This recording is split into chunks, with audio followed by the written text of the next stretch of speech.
आप सभी बच्चों को बहुत बहुत नमस्कार है। आशा करता हूं कि आप लोग स्वस्थ होंगे, मस्त होंगे और अपने लक्ष्य के लिए पूरी तरह समर्पित होंगे। आज मेरे बोर्ड पर आप लोग देख रहे हैं बेलेजली की सहायक संधि बड़ी इंपॉर्टेंट है। भारत में अंग्रेजी साम्राज्य का विस्तार करने में इस नीति का बहुत बड़ा रोल रहा और मैं कह सकता हूं कि बेलेजली एक साम्राज्यवादी शासक भी है। उसके पहले सर जॉन शोर रहे और सर जॉन शोर हस्तक्षेप की नीति का पालन करते हैं, जिसके कारण से थोड़ा सा कंपनी की जो क्रेडिबिलिटी थी थोड़ी डाउन हुई। लेकिन बेलेजली जो है कहीं ना कहीं आया तो अटैकर मोड का व्यक्ति है और बेलेजली एक साम्राज्यवादी शासक होने के कारण वो भारत में कंपनी का या अंग्रेजी साम्राज्य का विस्तार करना चाहता है। और इसीलिए जब बेलेजली की बात अगर करते हैं, थोड़ा सा ध्यान रखिएगा, तो ये एक साम्राज्यवादी शासक है, साम्राज्यवादी। तो जब बेलेजली एक साम्राज्यवादी था, एक बहुत बड़ा साम्राज्यवादी था, तो हम कह सकते हैं कंपनी शासन का विस्तार करने के लिए वो जो प्रभावशाली नीति लेकर आया, उस नीति को सहायक संधि के नाम से जाना जाता है। यानी बेलेजली एक साम्राज्यवादी शासक हैं। इस बात को थोड़ा सा ध्यान रखें, हम शासक ना करें, साम्राज्यवादी गवर्नर कह सकते हैं। और स्वाभाविक रूप से ये देखा जाए तो कंपनी शासन का या अंग्रेजी साम्राज्य का विस्तार करने के लिए, अंग्रेजी साम्राज्य का विस्तार करने के लिए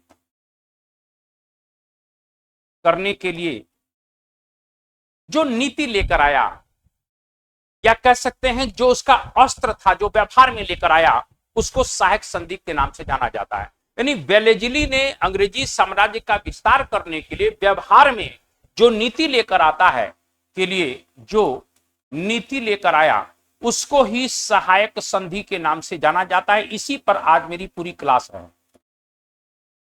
तो बेलेजली निश्चित रूप से एक साम्राज्यवादी शासक हैं और मैंने क्या कहा कि वो साम्राज्य विस्तार करना चाहते हैं। इसके लिए वो एक टूल्स लेकर आते हैं, एक अस्त्र लेकर आते हैं, एक नीति लेकर आते हैं, और वो सहायक संधि है। लेकिन प्रश्न ये उठता है कि सहायक संधि का जन्मदाता क्या वास्तव में कहीं ना कहीं यही व्यक्ति है? पहला प्रश्न तो यही उठ गया। अगर मैं यहां पर थोड़ी सी बात करने जाऊं तो यहां पर अगर देखते हैं तो इस सहायक संधि का जो जन्मदाता है, आप बहुत अच्छी तरह जानते हैं कि सहायक संधि का जन्मदाता अगर किसी को माना जाता है तो फ्रांसीसी गवर्नर जो हुआ, बहुत योग्य व्यक्ति था। आप क्या कहें, अब अंग्रेजी सरकार ने, फ्रांसीसी सरकार ने इस व्यक्ति का सहयोग नहीं किया, नहीं तो ये मानकर चलिए क्लाइव हिंदुस्तान में बहुत आसानी से अपने को स्टैब्लिश नहीं कर पाते। तो इस तरह से इस सहायक संधि का जन्मदाता जो था फ्रांसीसी गवर्नर डुप्ले है। कहते हैं कि डुप्ले पहला यूरोपियंस था जो ये भांप गया था कि कहीं ना कहीं भारत में अंग्रेजी साम्राज्य को स्थापित किया जा सकता है। क्लाइव नहीं, डुप्ले पहला व्यक्ति है जो ये समझ गया है, वो भांप गया है कि भारत में अंग्रेजी साम्राज्य खड़ा कर सकते हैं।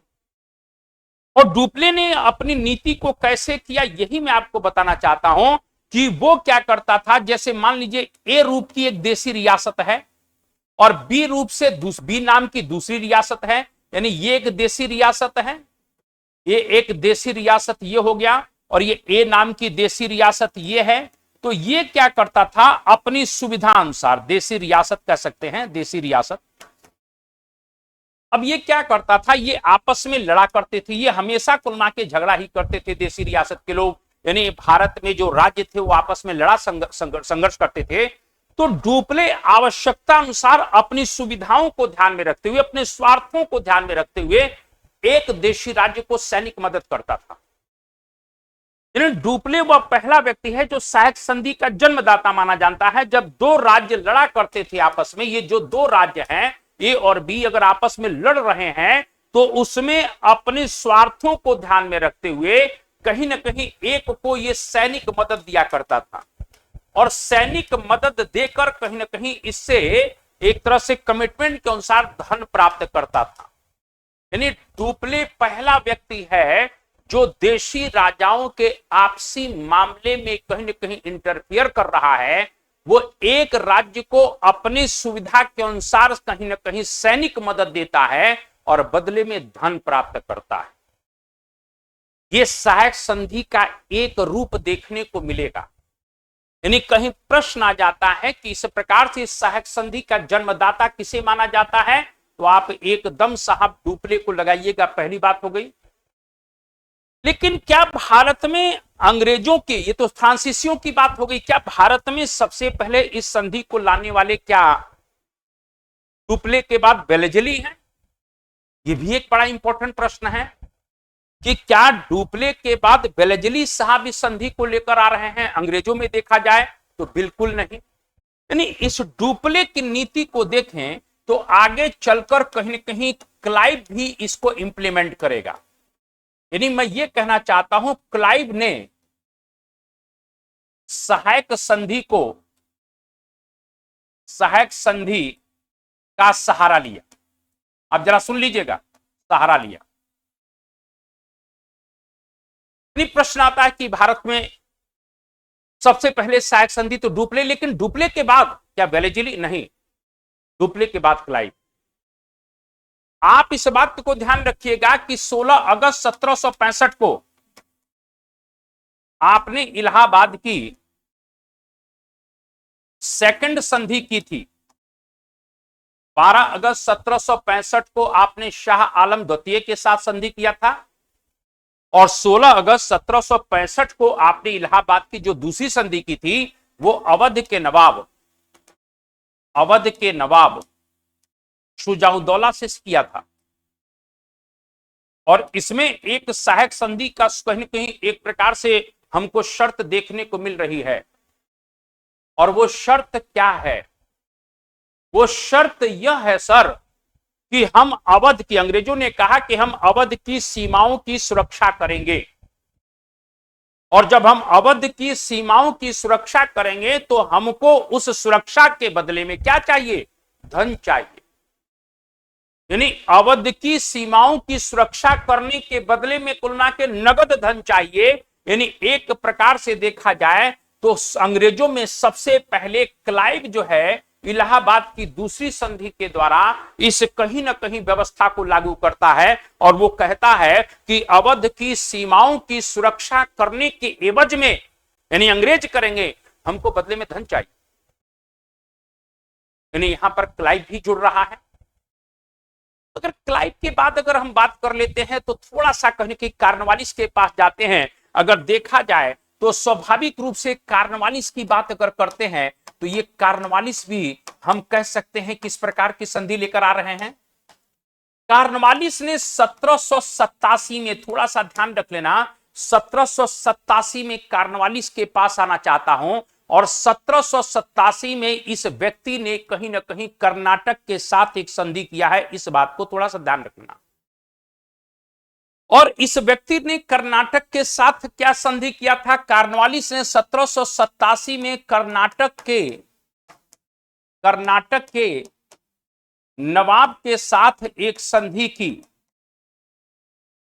और उस संधि में यह शर्त थी कि कर्नाटक के नवाब साहब, आप किसी भी बाहरी शक्ति से अगर आप संबंध बनाते हैं तो उसके लिए आपको अंग्रेजों की अनुमति लेना आवश्यक होगा। इस बात को थोड़ा सा ध्यान रख लेना।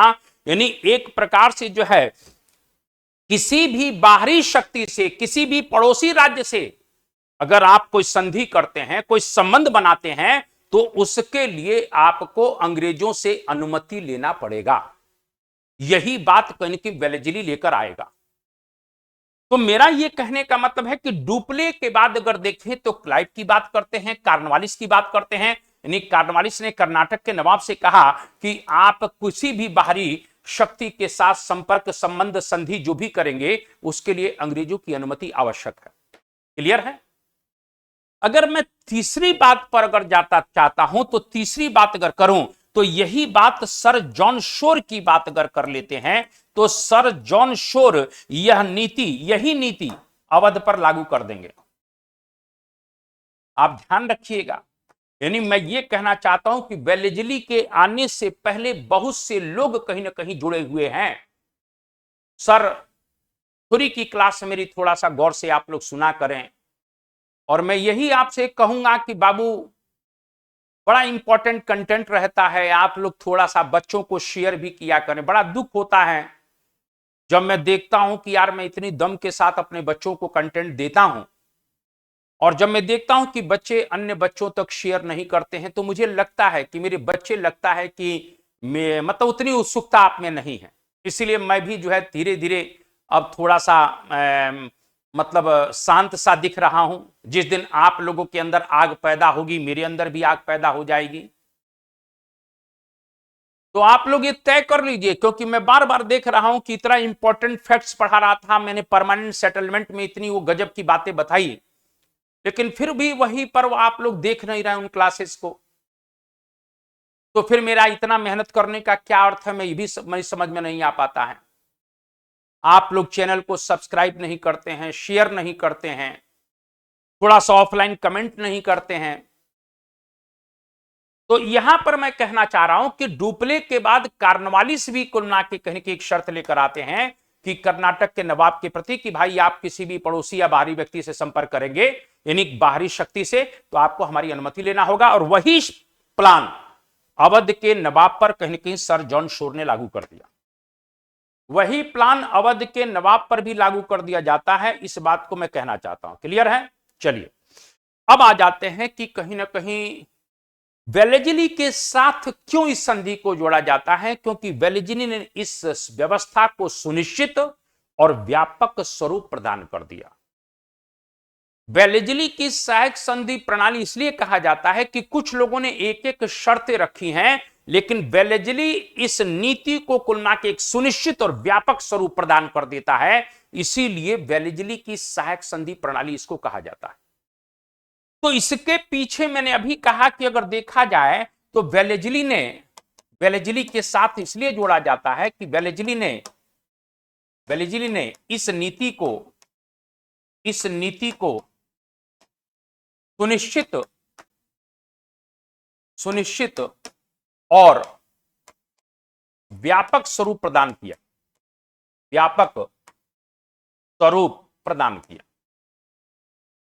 इसीलिए इसको वेलेजली की सहायक संधि के नाम से जाना जाता है। अब हम लोग आ जाते हैं कि कहीं ना कहीं वेलेजली आखिर इस सहायक संधि को क्यों लेकर आ रहा है। यह बहुत इंपॉर्टेंट बात है कि इस तरीके से जो है सहायक संधि को लेकर आने के पीछे उद्देश्य क्या है। तो यहां पर थोड़ी सी बातों को हम लोग वेलेजली के संदर्भ में पढ़ते हैं, तो यहां पर उद्देश्य पढ़ें। तो पहला उद्देश्य यही है कि पहला उद्देश्य वो है कि वो साम्राज्य विस्तार करना चाहता है। साम्राज्य विस्तार या साम्राज्य विस्तार के साथ हम ये भी कह सकते हैं कि वो भारत में कंपनी को सर्वोच्च शक्ति के रूप में स्थापित करना चाहता है, या यूं कह सकते हैं कि भारत में कंपनी को सर्वोच्च शक्ति के रूप में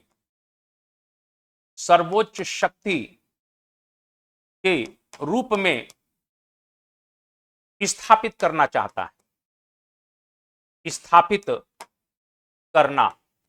है।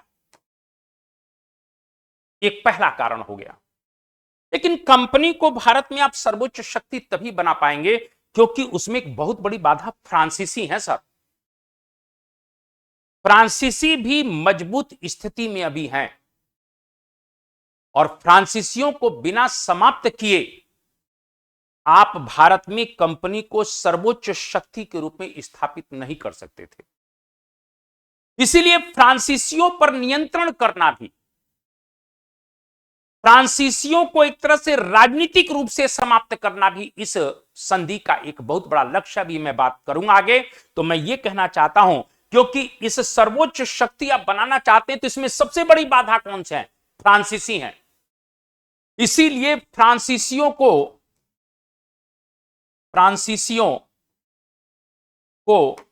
समाप्त करना राजनीतिक रूप से समाप्त करना लक्ष्य है, क्योंकि अंग्रेजों के डर है कि फ्रांसीसी अगर भारत में रहेंगे तो अंग्रेज सुपर पावर नहीं बन पाएगी, क्योंकि सबसे बड़ी बाधा फ्रांसीसी है। आप इस बात को थोड़ा सा सर अगर गौर से सुनेंगे ना तो आप देखेंगे कि 1789 में फ्रांसीसी क्रांति हो चुकी है। आप जरा सुनते जाइएगा, फ्रांसीसी क्रांति 1789 में हो चुकी है यूरोप में, और इस क्रांति के सफल होने के बाद एक अद्भुत शक्ति पैदा हुई जिसका नाम था, यानी फ्रांसीसी क्रांति की सफलता पर एक व्यक्ति पैदा होता है जिसका नाम है नेपोलियन। नेपोलियन को क्रांति पुत्र कहा गया। नेपोलियन को क्या कहा गया है मैं आगे बताऊंगा, क्रांति पुत्र, क्योंकि क्रांति के बाद इसका जन्म होगा। जन्म से मतलब राजनीतिक रूप से जन्म। अब आप इस बात को ध्यान रख लेना कि नेपोलियन इस तरीके से अंग्रेजों के ऊपर नियंत्रण करने के लिए भारत पर हमला करना चाहता है। यानी आप इस बात को अगर हम समझें तो यहां यूरोप में फ्रांसीसी क्रांति हो चुकी है और धीरे धीरे वो भारत की तरफ बढ़ रहा है। ये पश्चिम एशिया है, इस बात को ध्यान रखिएगा, ये पश्चिम एशिया है, इसको मिस्र भी हम कह सकते हैं यहां पर। यानी एक प्रकार से देखा जाए तो नेपोलियन इस तरह से इस क्रांति की सफलता के पश्चात यहां मिस्र तक आ चुका है, और वो उसका लक्ष्य क्या है? उसका लक्ष्य है भारत, क्योंकि भारत तो पूरा यहां तक फैला हुआ है। तो इस प्रकार से वो भारत पर आक्रमण करना चाहता। क्यों? क्योंकि भारत अंग्रेजों का एक ताकतवर उपनिवेश है। वो अंग्रेजों को आर्थिक रूप से बर्बाद करके उनको घुटने के बल टिकाना चाहता है। कौन? नेपोलियन। इसीलिए उसने सोचा कि क्यों नहीं भारत रूपी उपनिवेश को समाप्त किया जाए, अंग्रेजों को वहां से डिस्कनेक्ट किया जाए। मिस्र तक आ जाता है। परिस्थितियां कुछ ऐसी बनी कि मिस्र से उसको वापस जाना पड़ा, वो एक अलग मैटर है। इसी कुलना के मिस्र में रहते हुए जानते हो कुलना के नेपोलियन ने क्या कहा था कि लगता है नाशपाती पक गई है। नाशपाती पकने का मतलब है कि अब फ्रांस में वो अनुकूल परिस्थितियां आ चुकी हैं जिसके कारण से मुझे अब सिंहासन पर बैठना चाहिए, और इसलिए यहां से लौट गया। खैर, तो जब ये यहां पर कहीं ना कहीं हमला कर रहा और यहां से यहां को बात हुई तो वेलेजली को एक भय हो गया कि कहीं नेपोलियन यहां जाएगा तो भारत के जो राजे महाराजे, जो देशी रियासतें हैं, वो उसके साथ गठबंधन ना कर लें, वो उसका सहयोग ना कर दें। यानी ये कह सकते हैं कि नेपोलियन के बढ़ते हुए आक्रमण के फलस्वरूप वेलेजली को एक ऐसी नीति लानी पड़ी जिससे कहीं ना कहीं भारत की देशी रियासतें कोई अलायंस ना कर पाए, कोई संगठन ना अंग्रेजों के खिलाफ बना पाए। और उसमें भी आपको मालूम होना चाहिए, यहां मैसूर की बात अगर कर लेते हैं तो इस समय मैसूर में जो है, आपने एक व्यक्ति का नाम इसी समय सुना होगा, टीपू सुल्तान। और टीपू सुल्तान फ्रांसीसियों के हमेशा संपर्क में है। टीपू सुल्तान फ्रांसीसी क्रांतिकारी संगठन जैकोबिन क्लब का मेंबर भी है, फ्रांसीसियों के प्रति सिंपैथी भी रहता है। इसीलिए वेलेजली को यहां पर यह लग गया, इस वेलेजली को लग गया कि अगर हिंदुस्तान की रियासतें अगर नेपोलियन के साथ अलायंस कर लेती हैं, जैसा कि कुलना के कहीं ना कहीं टीपू सुल्तान के संदर्भ में देखा जा रहा है, तो अंग्रेजों को यहां से उखाड़ फेंका जाएगा। यानी मैं ये कहना चाहता हूं कि इस तरह से फ्रांस के बढ़ते हुए प्रभाव और नेपोलियन के संभावित आक्रमण को दृष्टिगत रखते हुए भी वेलेजली को इस सहायक संधि को लाना पड़ा, जिससे हिंदुस्तान की शक्तियां किसी भी प्रकार का कोई अलायंस, कोई गठबंधन अंग्रेजों के खिलाफ ना कर पाए। इस बात को ध्यान रखिएगा। तो इस तरीके से हम बात यहां पर करते हैं, तो इस तरीके से जो है फ्रांस के बढ़ते प्रभाव या नेपोलियन के संभावित आक्रमण को देखते हुए भी इस प्रकार से वेलेजली इस सहायक संधि को लेकर आते हैं। यानी एक प्रकार से सहायक संधि लाने के पीछे मैंने आपको बताया कि देशी रियासतें कहीं ना कहीं ऐसा नहीं कि संभावित आक्रमण के फलस्वरूप कोई अलायंस, कोई गठबंधन ना कर लें। तीसरी बात, इस उद्देश्य, तीसरा बहुत इंपॉर्टेंट उद्देश्य है, अगर तीसरी बात अगर देख लेते हैं तो कहने की एक बहुत बड़ा कारण आर्थिक भी है, आर्थिक कारण।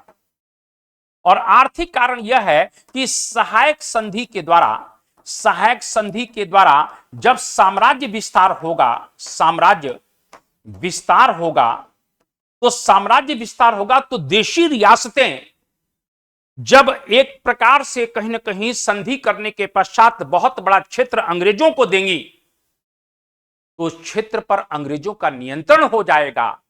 और अंग्रेजों का जब नियंत्रण हो जाएगा तो एक प्रकार से भारत में अंग्रेजी साम्राज्य का विस्तार होगा, जो कच्चे माल का एक बहुत बड़ा सोर्स बनेगा और बने हुए माल के लिए मार्केट भी बनेगा। यानी एक प्रकार से आर्थिक कारण भी कह सकते हैं कि सहायक संधि के माध्यम से पूरा किया जा रहा है कि बड़े बड़े क्षेत्रों के प्राप्त होने के पश्चात, या यूं कह सकते हैं कि बड़े बड़े जब क्षेत्र प्राप्त होंगे, क्षेत्र प्राप्त करने के पश्चात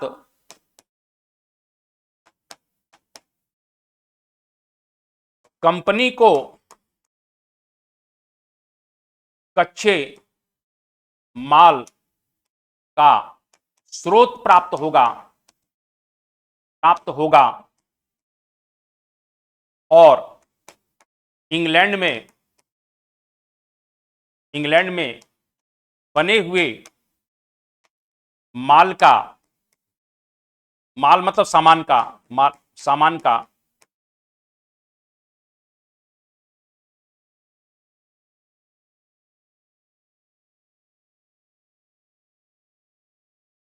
बाजार भी उपलब्ध होगा।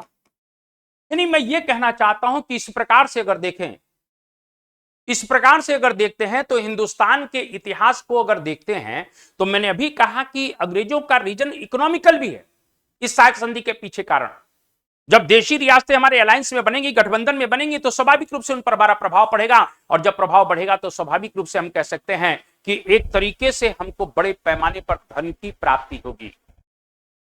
अभी अलायंस से धन भी मिलने वाला है, क्षेत्र मिलेगा, और जब क्षेत्र मिलेगा तो उस क्षेत्र में कहीं ना कहीं हम रॉ मटेरियल प्राप्त करेंगे, और इंग्लैंड के बने हुए माल के लिए कहीं ना कहीं हम वहां पर मार्केट भी कहीं की तलाश करेंगे। तो इस सहायक संधि को लाने के पीछे ये उद्देश्य मैंने आपको बताया। और स्वाभाविक रूप से जो है अब इस संधि की शर्तें क्या हैं ये थोड़ा सा देखा जाए, बड़ी इंपॉर्टेंट क्लास चल रही है, थोड़ा सा आप लोग इन चीजों को देखें। तो शर्तें,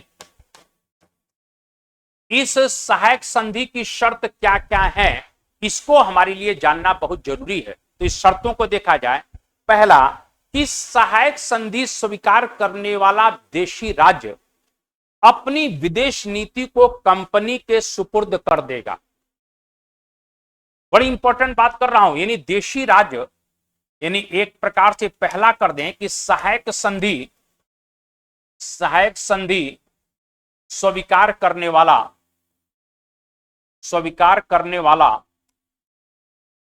देशी राज्य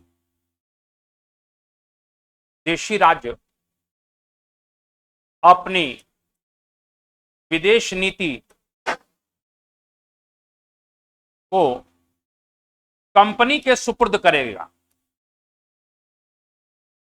क्लियर है? तो आपने कंपनी के सुपुर्द अपने को कर दिया है। अब जब जो देशी राज्य है, जो देशी रियासत है, वो बिना कंपनी के अनुमति के किसी भी अन्य राज्य से युद्ध, संधि या मित्रता नहीं कर सकते थे। आपकी पूरी फॉरेन पॉलिसी अंग्रेजों के पास चली गई सर। यानी अब युद्ध, यानी एक प्रकार से जो है, यहां पर दूसरा पॉइंट लिख देता हूं, वह बिना कंपनी की अनुमति के किसी अन्य राज्य से, बिना कंपनी की अनुमति के किसी अन्य राज्य से संधि भी नहीं कर सकते थे। यानी इस प्रकार से किसी भी प्रकार से ना तो युद्ध कर सकते हैं, ना संधि कर सकते हैं, ना कोई मैत्री संबंध बना सकते हैं। तो युद्ध नहीं कर सकते थे। युद्ध, संधि, मित्रता नहीं कर सकते थे।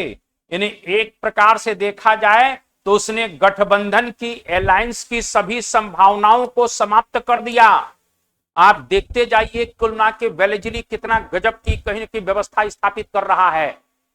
क्लियर है। अगर हम यहां पर और बात करें तो यहां पर इतनी बातें समझने के बाद तीसरा पॉइंट बहुत इंपॉर्टेंट है कि देशी राज्य कंपनी की स्वीकृति प्राप्त किए बिना किसी भी अन्य राज्य से युद्ध मैत्री संधि नहीं कर सकते थे। ये तो बात हो गया, लेकिन देशी राज्य कंपनी की अनुमति प्राप्त किए बिना किसी भी अन्य यूरोपियन को या अंग्रेजों के शत्रु राज्य को अपने यहां आश्रय, शरण या नौकरी नहीं दे सकते। ये फ्रांसीसियों पर शिकंजा किया सकता है। देशी राज्य का मतलब क्या है? यानी जिन्होंने सहायक संधि को स्वीकार किया है। तो देशी राज्य बिना कंपनी की अनुमति के किसी भी यूरोपियंस या अंग्रेजों के शत्रु राज्य को अपने यहां शरण, नौकरी नहीं दे सकते थे। यानी आप ये देख लीजिए कि अंग्रेजों का कोई भी दुश्मन अगर है, चाहे वो यूरोपियंस है या कोई देशी रियासत है, तो उसको आप अपने यहां शरण नहीं दे सकते हैं, नौकरी नहीं दे सकते हैं। इसके द्वारा ही फ्रांसीसियों के ऊपर शिकंजा कसा गया था। मैं अभी आपको बताना चाहता हूं, क्योंकि फ्रांसीसी अभी तक आपको एक युद्ध याद होगा, 22 जनवरी 1760 को वॉन्डी वॉश का युद्ध हुआ था। और इस वॉन्डी वॉश के युद्ध में आपने देखा था कि फ्रांसीसी हमेशा के लिए समाप्त हो गए व्यापारिक दृष्टिकोण से। लेकिन फ्रांसीसी अप्रत्यक्ष रूप से अंग्रेजों से संघर्ष कर रहे थे। यानी वो देशी रियासतों की सेना को ट्रेंड किया करते थे, जिससे वो देशी रियासतों की सेना भी यूरोपियन मॉडल पर तैयार हो जाती थी और वो अंग्रेजों के समकक्ष कुल सेना को खड़ा करके अंग्रेजों के लिए चुनौती देते थे। लेकिन अब इस संधि के द्वारा क्या हो गया कि अंग्रेजों के किसी भी शत्रु राज्य या यूरोपियंस को अपने शरण, नौकरी नहीं देंगे। यानी फ्रांसीसी अब ट्रेनर का भी काम कहीं ना कहीं देशी रियासतों के यहां नहीं कर पाएंगे। ये बहुत बड़ी बात थी। इसके बाद एक और बहुत इंपॉर्टेंट बात है, और वो इंपॉर्टेंट बात है कि सहायक संधि स्वीकार करने वाले देशी राज्यों की सुरक्षा एक प्रकार से जो है कंपनी उन राज्यों में एक सेना रखेगी जिसका खर्च उस राज्य को ही वहन करना होगा। यानी यानी इस प्रकार से ध्यान रख लेना, बहुत इंपॉर्टेंट बात है। सहायक संधि करने वाले देशी राज्यों की सुरक्षा के लिए कंपनी एक सेना का निर्माण करेगी। एक सेना का निर्माण करेगी जिसका खर्च उस राज्य को ही उठाना पड़ेगा।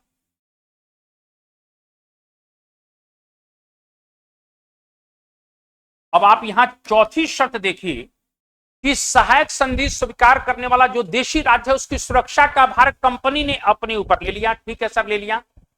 लेकिन उसके बदले कंपनी ने उन राज्यों के लिए एक सेना का निर्माण करेगी। यानी एक सेना तैयार करेगी और उस सेना का खर्च उस देशी रियासत को ही देना पड़ेगा। अभी इसका ड्रॉबैक मैं बताने वाला हूं कि सुरक्षा तो आपकी करेंगे, लेकिन उसके लिए एक अंग्रेजी सेना का निर्माण करेंगे, एक अंग्रेजी फौज होगी हमारे पास, और उसका खर्च उस देशी रियासत को ही देना पड़ेगा।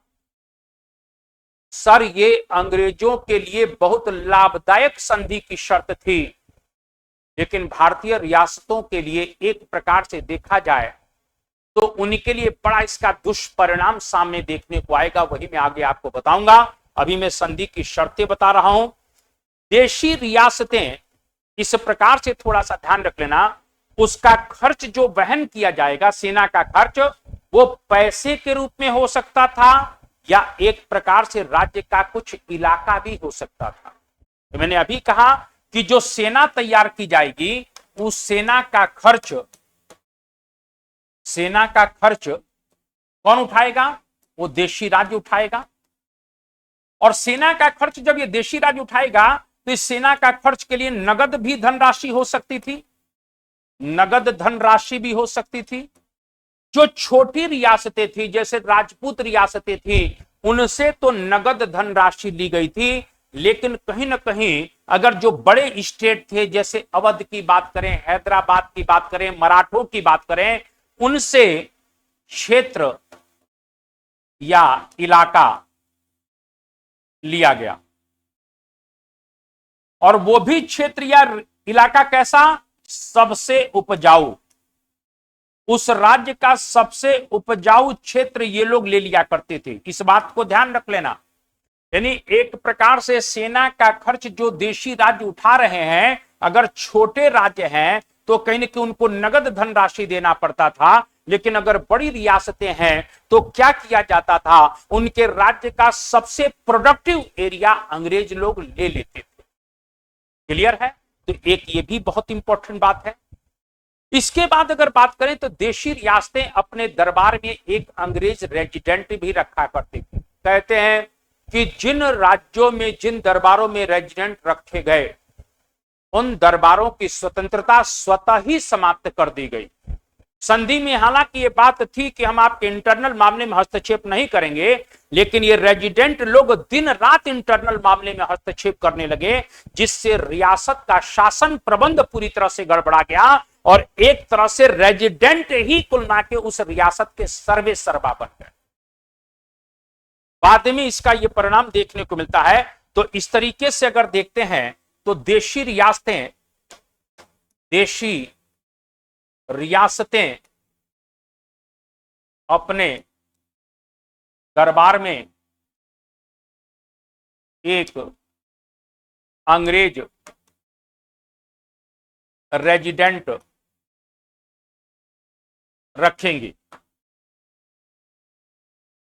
देशी रियासतें अपने दरबार में एक अंग्रेज रेजिडेंट रखेंगी, यानी इसका मतलब यह है कि अंग्रेज लोग इन देशी रियासतों के ऊपर शिकंजा कसते हुए दरबार में अपने व्यक्ति को रखा करते थे कि आप यह देखिए कि हमारी संधि इंप्लीमेंट हो रही है कि नहीं हो रही है। और वो धीरे धीरे रेजिडेंट लोग दिन प्रतिदिन के कार्यों में भी हस्तक्षेप करने लग गए। क्लियर है? उपयुक्त शर्तों के बदले सहायक संधि स्वीकार करने वाले, मैंने अभी कहा देशी राज्य की सुरक्षा की गारंटी अंग्रेजों ने दिया। ये मैंने अभी कहा कि सुरक्षा की गारंटी को ना के अंग्रेज लोग ले लेते थे। और स्वाभाविक रूप से यहां ध्यान रख लेना, सहायक संधि स्वीकार करने वाले, सहायक संधि स्वीकार करने वाले देशी राज्य की सुरक्षा की गारंटी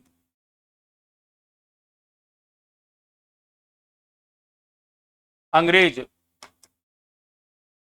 लेते थे। सुरक्षा मतलब कोई भी बाहरी आक्रमण हो रहा है, किसी भी बाहरी आक्रमण से आपकी हम सुरक्षा करेंगे। और साथ में कहीं ना कहीं एक ये आश्वासन भी देते थे कि हम इन राज्यों के आंतरिक मामलों में हस्तक्षेप नहीं करेंगे। यह आश्वासन तो दिया जाता था, शर्त में है, लेकिन ऐसा इसको कभी भी लागू, मतलब ये कभी भी कुल मिला के इंप्लीमेंट नहीं हो पाया, क्योंकि वो तो कहीं ना कहीं एक प्रकार से रेजिडेंट लोग इनके इंटरनल मामले में हस्तक्षेप करते ही भी थे। लेकिन इसमें यह आता था कि इस तरीके से जो है कंपनी देशी रियासतों के आंतरिक, या इसमें है, लेकिन मैंने अभी कहा कि इस प्रकार से जो है रेजिडेंट लोग हमेशा हस्तक्षेप करते थे। आंतरिक मामले या आंतरिक शासन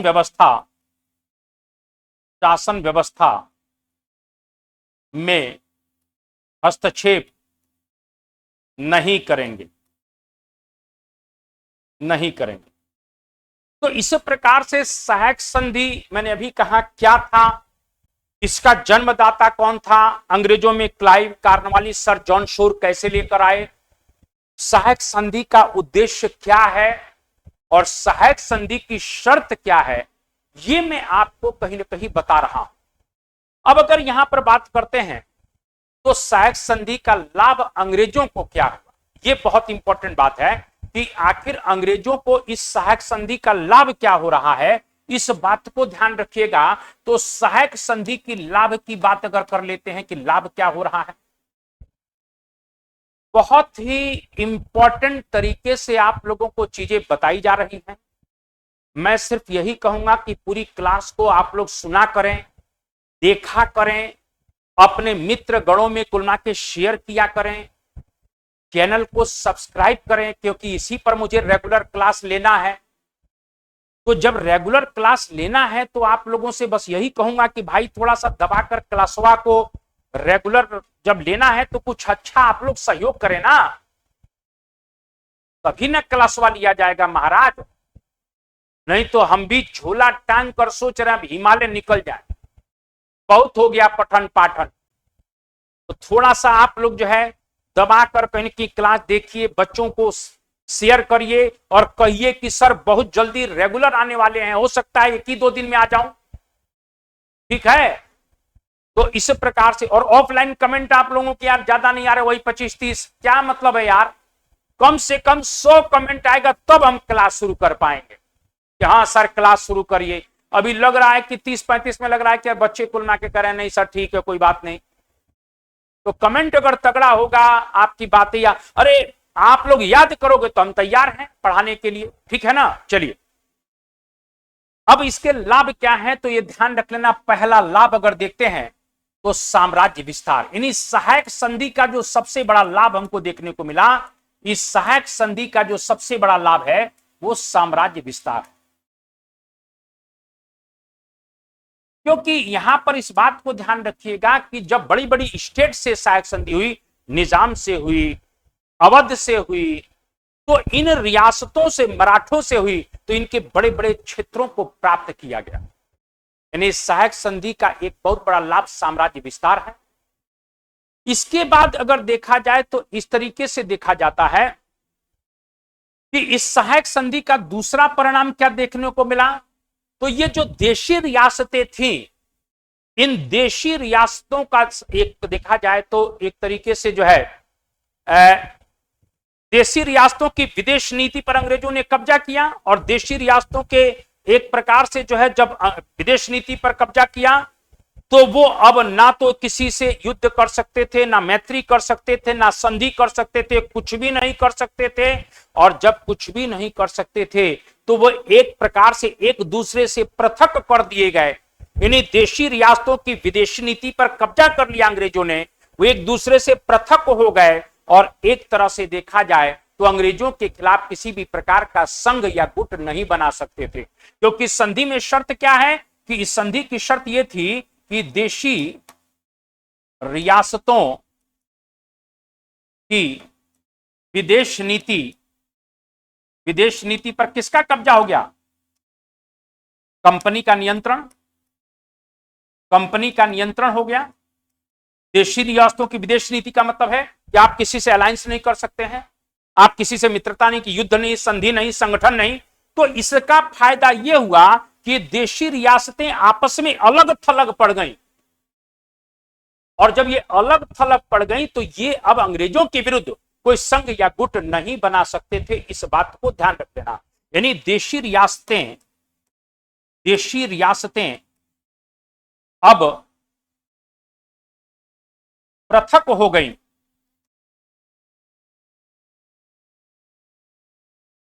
और वो अंग्रेजों के खिलाफ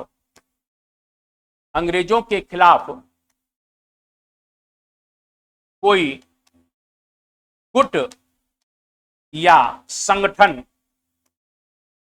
नहीं बना सकते थे। ये थोड़ा सा ध्यान रख लेना। यानी देशी, पहला लाभ क्या है, साम्राज्य विस्तार। दूसरा क्या है कि कंपनी ने कहा कि भाई हम आपकी विदेश नीति पर कंट्रोल करेंगे, आप किसी भी प्रकार से कोई युद्ध मैत्री संधि किसी दूसरे राज्य के साथ नहीं करेंगे। तो जब विदेश नीति पर कब्जा हो गया तो अब सभी देशी रियासतें अलग थलग पड़ गई, और जब अलग थलग पड़ गई तो अंग्रेजों के खिलाफ अब भविष्य में कोई अलायंस, गुट, संगठन बनने की संभावनाएं हमेशा के लिए खत्म हो गई। और जब खत्म हो गई तो अंग्रेजों ने जब सबको, देशी रियासतों को अलग थलग कर दिया, तो एक एक करके कहीं ना कहीं सभी देशी रियासतों पर अंग्रेजों ने अपना प्रभाव स्थापित कर लिया। क्लियर है? यानी धीरे धीरे जब आपको बांट दिया उन लोगों ने, तो अब आप अलगाव हो गए, एक तरह से अलग हो गए, तो धीरे धीरे एक एक करके कुल मिला के सभी देशी रियासतों पर अंग्रेजों ने अपना प्रभाव स्थापित कर लिया। यानी हम कह सकते हैं इस तरह से कंपनी की देशी राज्यों की कमजोरी का फायदा उठाकर कंपनी ने इन पर अपना प्रभाव स्थापित कर लिया। क्योंकि अब कहीं ना कहीं स्थापित कर लिया, क्योंकि अब अंग्रेजों को डर ही नहीं है। क्योंकि आप अंग्रेजों के खिलाफ अगर असंतुष्ट भी हैं तो आप कोई अलायंस कर ही नहीं पा रहे हैं, गठबंधन कर ही नहीं पा रहे हैं। इसीलिए एक एक करके अब आपको कहीं ना कहीं अलग थलग करके अंग्रेजों ने अपना प्रभाव इन देशी रियासतों पर स्थापित कर लिया। इसके बाद यहां पर थोड़ा सा ध्यान रख लेना बहुत इंपॉर्टेंट है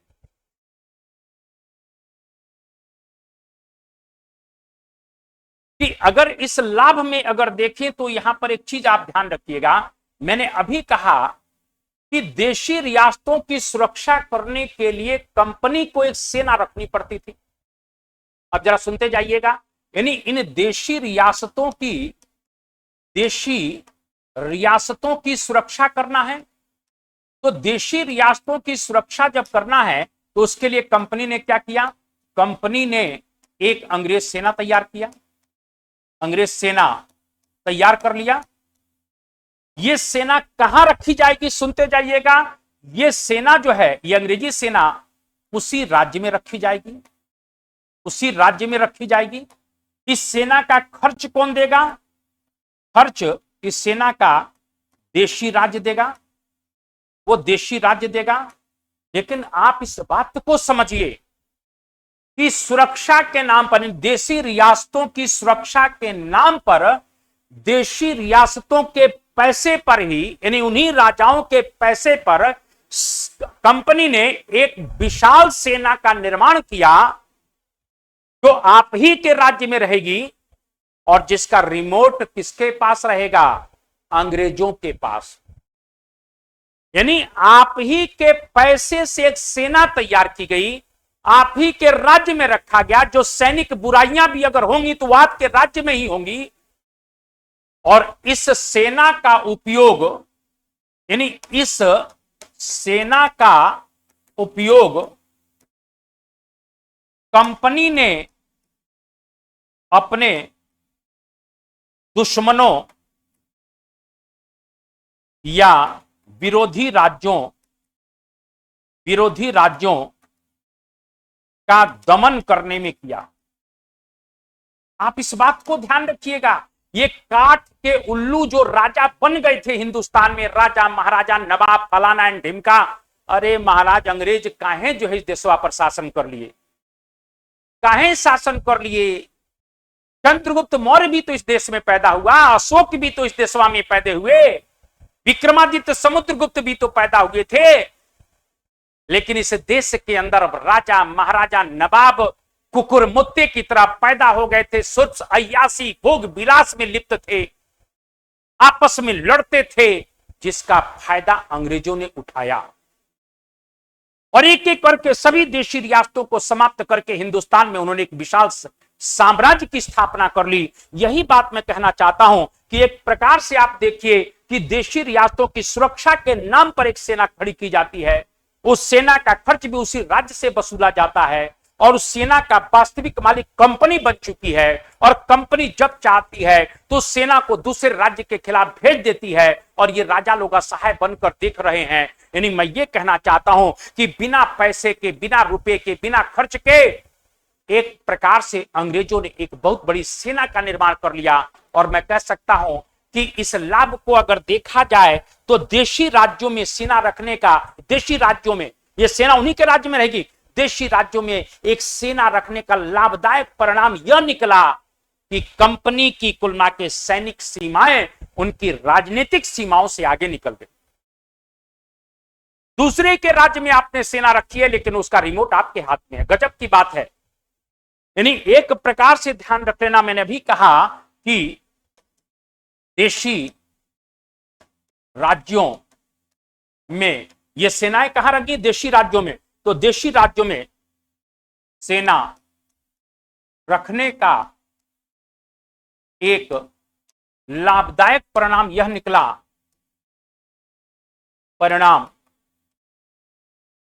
यह निकला, कि कंपनी की राजनीतिक सीमाएं, कंपनी की सैनिक सीमाएं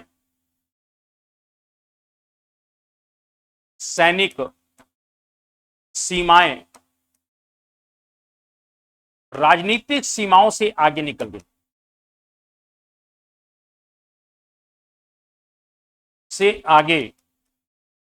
गई, समझ गए मेरी बात? जैसे मानकर चलिए फॉर एग्जांपल आप बंगाल में स्थापित हैं, लेकिन आपकी सेना तो अवध में भी है, आपकी सेना तो कहीं कि हैदराबाद में भी है, तो राजनीतिक सीमाएं तो आपकी यहीं तक है ना, लेकिन आपकी सैनिक सीमाएं तो बहुत दूर तक चली गई। आप बंगाल में बैठे हुए हैं लेकिन हैदराबाद में कुल मिला के तत्काल जो है इशारा करेंगे तो हैदराबाद की सेना आपके इशारे पर मूवमेंट कर देगी।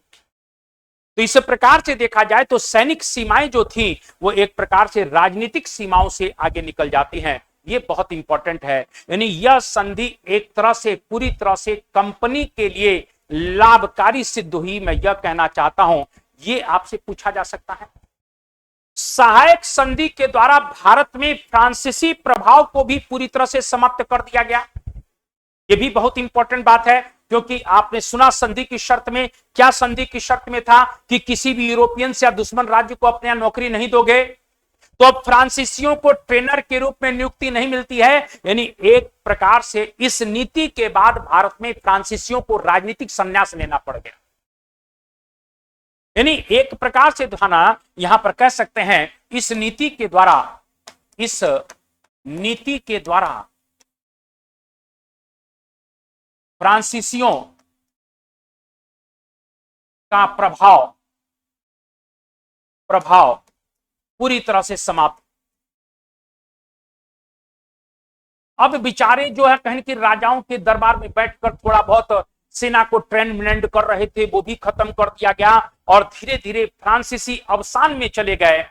और अंततः फ्रांसीसियों को कहीं ना कहीं क्या लेना पड़ गया? फ्रांसीसियों को राजनीतिक संन्यास लेना पड़ गया। सब कहीं ना कहीं एक तरह से खत्म कर दिया इस नीति ने। अब फ्रांसीसियों को कोई भी नौकरी नहीं दे रहा है। ठीक है, इसके बाद यहां पर देखते हैं कि रेजिडेंट जो नियुक्त किए गए थे, ये रेजिडेंट देशी रियासतों के प्रशासन पर धीरे धीरे अपना प्रभाव स्थापित करने में कामयाब हो गए। यानी हम ये कह सकते हैं कि कहीं ना कहीं रेजिडेंटों के माध्यम से कंपनी ने देशी रियासतों के प्रशासन पर अपना प्रभाव स्थापित किया। यह ध्यान रखिएगा, इस तरह की चीजें सर आपसे बिल्कुल पूछी जा सकती हैं कि देशी रियासतों के प्रशासन पर अपना प्रभाव स्थापित किया है। इस तरीके से यह भी आपसे पूछा जा सकता है। और मैं यह कह सकता हूं कि सहायक संधि की एक बहुत बड़ी जो उपलब्धि थी वो ये थी कि अब भारत में कंपनी के विरुद्ध अगर कोई विद्वेष या शत्रुता की भावना अगर पैदा भी होती है तो आपने कुल ना के कहीं ना कहीं इसको नियंत्रित कर लिया, क्योंकि अंग्रेजों की नीतियों के कारण देशी रियासतें असंतुष्ट हैं। लेकिन क्या हो गया, अब ये गठबंधन नहीं कर पा रही हैं। लेकिन मैंने अभी कहा कि इस प्रकार से ध्यान रखना, अब जब गठबंधन नहीं कर पा रही है तो कुल ना के कहीं की संगठन बनने की संभावनाएं खत्म। यानी इस नीति की एक बहुत बड़ी उपलब्धि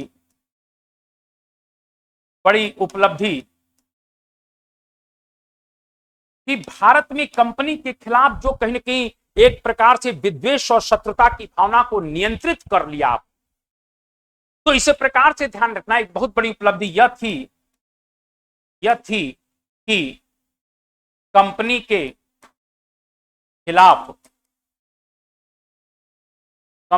खिलाफ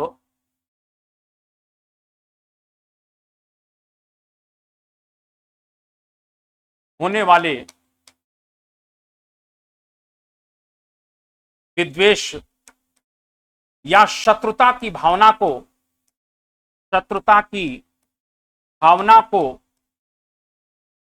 नियंत्रित किया। कितनी गजब की बात है। कहीं ना कहीं अब जो है कोई भी संगठन नहीं बन रहा है, विद्वेष और शत्रुता की भावना को पूरी तरह से नियंत्रित कर लिया गया। ये एक बहुत बड़ी उपलब्धि है, मैं ये कहना चाहता हूं। अब आगे अपन बढ़ लेते हैं, थोड़ी सी चीजों को देखा जाए। इतनी बातें तो लाभ, पहले सहायक संधि क्या है, कौन लेकर आ रहा है, फिर संधि की शर्तें क्या थी, उद्देश्य क्या था, लाभ क्या हुआ कंपनी को। अब हम देखते हैं कि इससे कुल ना के देशी रियासतों को क्या नुकसान हुआ। देशी रियासतों को तो सर नुकसान हो रहा है, मैं यह कहना चाहता हूं, क्योंकि देशी रियासतों को पूरी